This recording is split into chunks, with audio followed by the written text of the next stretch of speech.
बहुत समय पहले की बात है। विराटनगर नामक एक विशाल और समृद्ध राज्य था। वहां के राजा का नाम था चंद्र प्रताप। एक ऐसा राजा जिसकी दयालुता और न्यायप्रियता की चर्चा चारों दिशाओं में होती थी।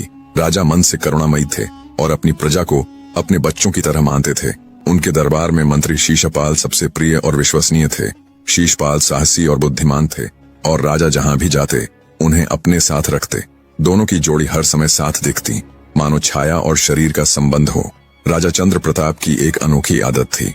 वह रोज भेष बदलकर अपने ही राज्य की गलियों, चौपालों और बाजारों में घूमते। कभी साधारण व्यापारी तो कभी साधु का रूप धारण कर वे जनता से मिलते, उनके सुख दुख सुनते और अगले ही दिन उनकी समस्याएं दूर करने का उपाय करते। इसी वजह से प्रजा उन्हें दिल से चाहती थी।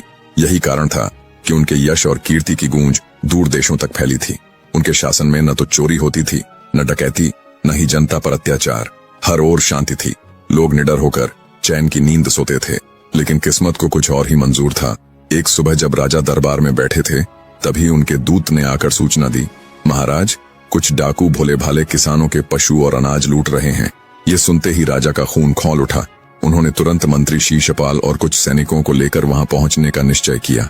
जैसे ही वे वहां पहुंचे, लुटेरे राजा का रौब देखकर कांप उठे और अपने प्राण बचाकर भाग खड़े हुए। राजा ने किसानों की रक्षा की और सैनिकों को आदेश दिया कि वे किसानों की पूरी मदद करें। फिर राजा और मंत्री शीशपाल वहां से वापस महल की ओर निकल पड़े। वह दोनों अपने घोड़ों पर सवार होकर तेजी से बढ़ रहे थे। दूरी अब केवल 6-7 मील रह गई थी।